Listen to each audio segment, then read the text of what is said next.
Eu desisti de medicina depois de anos estudando para tentar passar em uma universidade federal e quando finalmente a aprovação veio, eu tranquei o curso. E eu simplesmente desisti desse sonho. Se você também está passando por uma mudança de carreira e tem medo de seguir um caminho que não é considerado seguro, esse vídeo pode te ajudar de alguma forma. Se eu me arrependi de ter tomado essa decisão, eu vou te contar tudo nesse vídeo. Mas isso aqui não é só uma história de alguém que desistiu de tudo para seguir o coração. Na verdade, eu tive que fazer contas e eu tive que refletir muito para tomar essa decisão. Eu vou te mostrar todos os cálculos que eu fiz, todos os riscos que eu enfrentei e também uma previsão que eu tenho sobre o futuro da medicina. E talvez essa seja uma ótica que você ainda não tenha visto. E claro, eu vou expor também toda a fofoca, porque na época minha família pensou que eu estava enlouquecendo. Primeiro eu vou contar minha história com a medicina para vocês entenderem um pouco do contexto e depois eu vou explicar por que eu acho que medicina tá virando um esquema de pirâmide aqui no Brasil. Quando a gente sai do ensino médio, parece que a única opção possível é você pular direto para uma faculdade. Eu finalizei o meu ensino médio, eu vi meus colegas assim já sendo aprovados de primeira na universidade. Eu fiquei muito curiosa porque parecia que eles tinham tanta certeza da profissão que eles iam seguir, do curso que eles iam cursar, e eu não tinha esse sentimento, eu não tinha essa certeza do que eu faria da minha vida ainda. Eu nunca tive o sonho desde criança de ser médica, de ser professora, advogada, nada disso. Claro, eu tinha áreas que eu tinha maior interesse na escola, eu gostava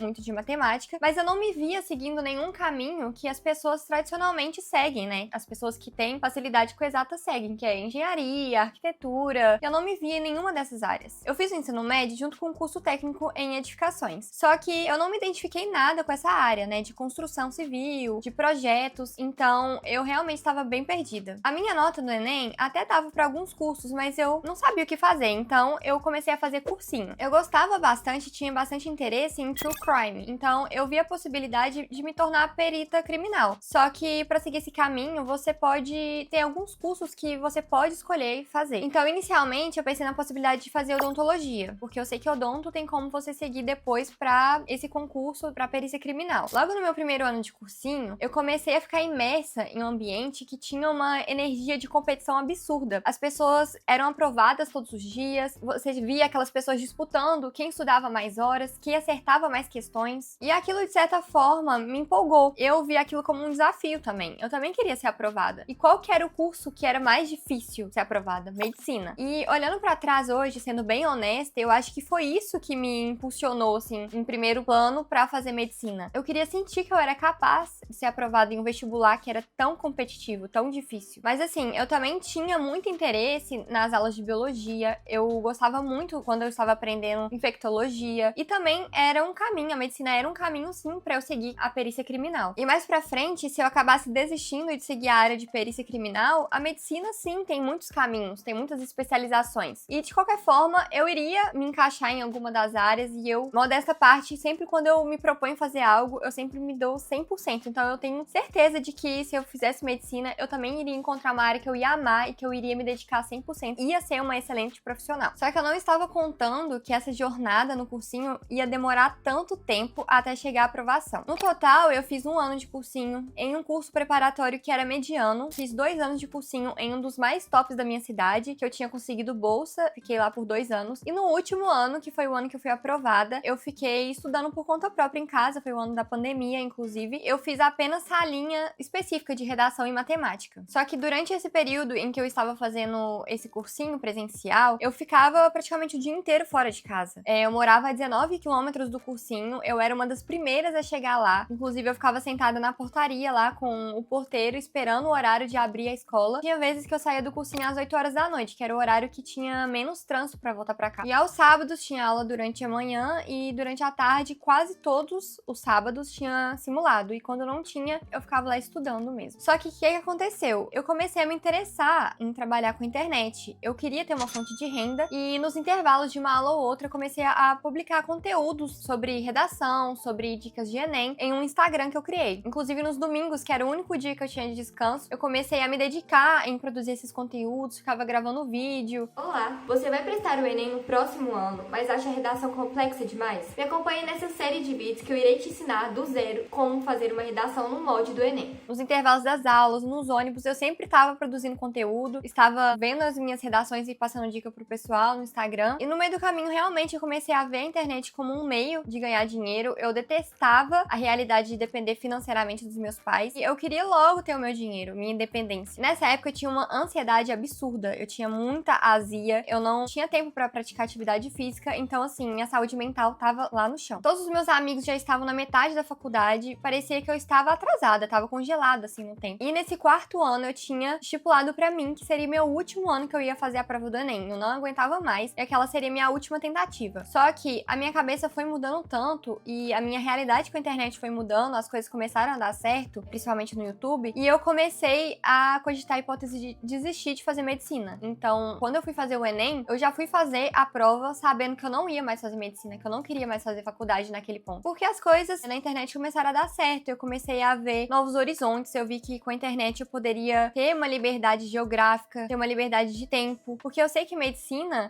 você ser médico, é uma dedicação de outro mundo. Você tem que abrir mão de feriados com sua família, de datas importantes. E talvez justamente por não ter essa pressão na hora de fazer a prova, meses depois eu recebi a notícia que eu fui finalmente aprovada na Universidade Federal de Santa Catarina. E assim, quando eu comuniquei com a minha família que eu não iria mais fazer medicina, eles ficaram muito desapontados. E com razão, né? Eles acreditaram no meu sonho, eles compraram essa ideia de medicina junto comigo. E logo eles falaram que, ok, você não vai fazer medicina, mas você vai fazer outra faculdade, né? E eu bati o pé e falei que eu não iria fazer faculdade, porque nenhum curso naquele ponto iria contribuir com o meu trabalho no YouTube. E assim, eu dei essa notícia um dia antes do meu aniversário, e minha mãe já tinha comprado o meu presente. No dia do meu aniversário, ela levou um café da manhã na minha cama e me deu de presente um jaleco, tava bordado o meu nome, Sabrina Righetti, e assim, foi muito triste, foi uma cena assim, muito triste pra ela e pra mim também. Partiu meu coração, e eu sei que partiu o coração dela também. Só que eu já tinha tomado essa decisão e pra mim não tinha mais volta. E os meses seguintes foram realmente muito complicados, porque realmente é um conflito geracional. Para os meus pais era assim, inadmissível que eu não fizesse faculdade. O meu pai foi a primeira pessoa da família, de forma tardia, depois de ter filhos e tudo, a fazer faculdade. E ele sempre batia na tecla de que, na época dele, ele não tinha opção de escolher nada. Ele fez o que ele podia pagar, o que ele conseguiu fazer, e não o que ele queria. Ele não tinha um luxo de escolher o que ele queria. Ele considera que essas opções de escolha é um luxo para a realidade que ele vivia antes. Ele passou muita dificuldade na infância. Já a nossa geração é muito diferente. A gente sempre escolhe pela qualidade de vida. A gente não quer fazer algo que a gente não gosta pela vida inteira. Por isso que a gente vê hoje em dia muitas pessoas mudando de carreira, a pessoa faz uma faculdade e quando se forma ela acaba seguindo outro rumo. Só que também é real o paradoxo da escolha. Quanto mais opções a gente tem, mais perdido a gente fica. A gente, diante de tantas opções, a gente fica bagunçado, a gente fica confuso em qual caminho é o melhor pra se seguir. Então, ao mesmo tempo que a gente tem mais liberdade, a gente tem mais dificuldade de fazer essas escolhas. E um conselho pra quem tá passando por esse momento é de nunca fazer uma escolha pensando no que os outros esperam de você ou que os outros querem pra você. Porque por mais que sejam nas melhores intenções, a nossa família quer sempre o nosso melhor, a minha família queria o meu melhor, eles nunca vão viver a nossa pele, eles nunca vão calçar os nossos calçados. Então, tem que ser uma decisão nossa. Mas é lógico, a vida não é um morango, né? A gente também não pode escolher somente aquilo que a gente gosta, afinal a gente tem que pagar as contas. A vida adulta é dura, a gente precisa pagar boletos. E nem eu, nem você, não somos crianças mimadas que pode fazer o que quer só na hora que quer. Então o ideal é escolher o caminho do meio termo, né? Tomar decisões racionais que vão atender às suas demandas, mas de forma consciente, de forma razoável. Tem algo que é muito poderoso, que vai fazer, assim, todas as pessoas que julgam as escolhas que você faz ficarem mais quietas, elas entenderem as suas escolhas, são os resultados que você traz. E realmente tudo mudou quando eu comecei a trazer resultados. Quando eu comecei a ganhar como médico, a minha família me respeitou mais, meus amigos me respeitaram mais. Falando sobre tomar decisões racionais, decisões com parcimônia, eu fiz uma análise, assim, muito macro do cenário da medicina e isso pesou, sim, na minha escolha, no caminho que eu escolhi seguir. Você pode não concordar comigo, tudo bem, mas eu acredito que a medicina virou um comércio aqui no Brasil. É um comércio extremamente lucrativo para as pessoas empresárias que trabalham no ramo educacional. Porque imagina você abrir uma só turma de 50 alunos pagando uma mensalidade de 10 mil reais por mês. Isso é 500 mil reais somente com uma turma. Só que no Brasil, em 2024, foram abertas 64 novas faculdades de medicina. Gente, isso é muita coisa. Agora imagina o volume de médicos sendo formados no país. O jornal da USP divulgou dados de que em 2025, esse ano, no Brasil, a gente vai ter mais médicos por habitantes do que os Estados Unidos. E as estimativas para 2035 é que tenha no país mais de 1 milhão de médicos. Isso é quase 5 médicos por 1.000 habitantes. E isso vai significar duas coisas. Primeiro, vai cair a qualidade dos médicos médicos formados no país, porque é extremamente difícil você regular a qualidade do ensino dessas novas universidades. E isso é realmente preocupante para o país, porque imagina o nível de atendimento médico que a gente vai ter no futuro. E o outro ponto é que ser médico não vai ter mais aquele status, não vai ter aquele diferencial salarial que a gente via de outras profissões, como antes. Isso é um fato básico, o livre mercado funciona assim. O valor do seu trabalho é medido sim pelo preço que outros profissionais aceitariam fazer por esse mesmo trabalho. Você tem vários médicos loucos por plantões que estão aceitando receber R$ 500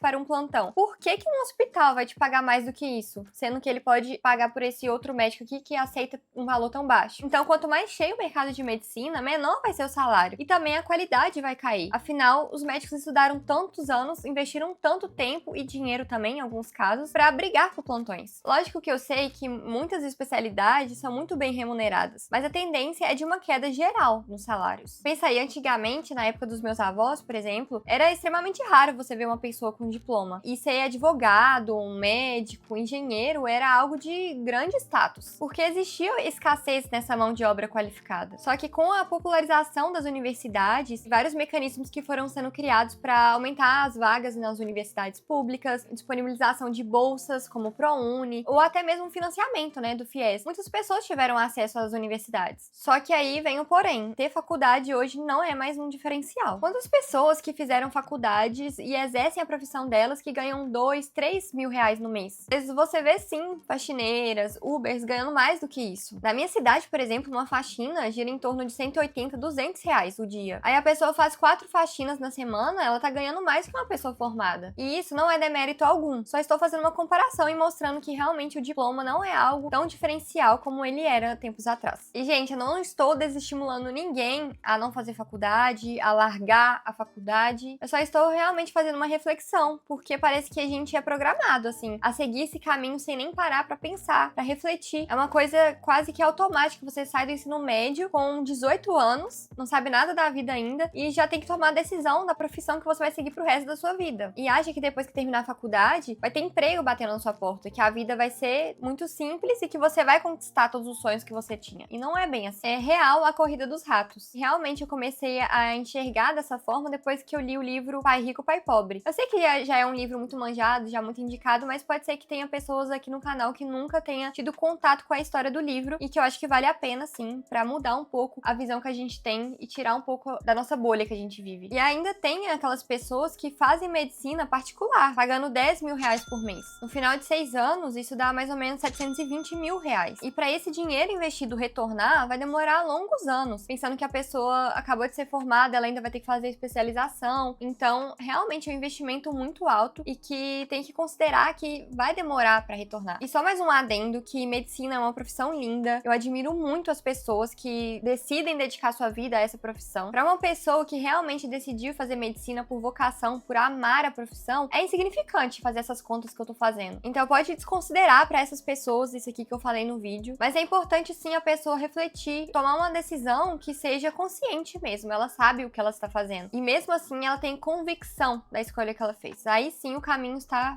certo. Mas pra mim, medicina não foi um sonho de infância. Eu não tinha uma especialização no meu coração que eu queria seguir. Eu só estava perdida e achei que medicina poderia abrir muitas portas. E realmente ela tem muitas áreas, muitas opções. Mas que bom que eu descobri esse outro caminho, que bom que eu descobri o empreendedorismo, que era algo que eu nunca tive contato na minha vida antes. Eu não tinha pessoas pra me inspirar, pra me espelhar e me dizer também que existia essa possibilidade. Eu achava que só existiam os caminhos tradicionais, que eu tinha que seguir uma faculdade e me encaixar em uma daquelas profissões, um daqueles cursos que todo mundo estava seguindo. Ninguém me falou que eu poderia ter o meu próprio negócio, ninguém me falou que eu poderia trabalhar com internet, eu achava tudo isso impossível, mas se tornou realidade. Outro ponto que eu tive que enfrentar lá no começo é sobre a questão de não ter faculdade. Muitas pessoas achavam um absurdo por eu ter tido a oportunidade de fazer Enem, de ter me preparado para um cursinho e não ter feito uma faculdade, não ter escolhido estudar. Mas na minha visão, a faculdade é um caminho para você chegar no dinheiro, para você se formar, ter uma profissão e chegar no dinheiro. Mas o meu caminho foi um pouco contrário. Eu comecei a ganhar dinheiro com a internet e depois disso, atualmente, eu faço um curso que é gestão financeira. E outra coisa, a faculdade não é o único meio de você ter esse enriquecimento intelectual para você poder crescer em uma profissão. Tem outros meios para isso. Você pode fazer cursos específicos, você pode ler livros, enfim, existem várias possibilidades. Infelizmente, as universidades ainda têm um formato arcaico. Você forma em arquitetura, mas você não sabe como você vai captar clientes, como que você vai cobrar pelo seu trabalho, como que você vai expor esse seu trabalho na internet. Então, essa parte da sua profissão ainda, infelizmente, as faculdades estão um pouco atrasadas. E hoje, a minha mãe, ela ainda aguarda aquele jaleco. Não porque ela espera que eu volte para medicina, mas porque ela viu que mesmo sem ele, eu escolhi uma trajetória, uma profissão que me preenchia, que tinha propósito. E no final, era isso que ela queria para mim. Espero que esse vídeo tenha te ajudado de alguma forma e espero você no próximo vídeo. Tchau!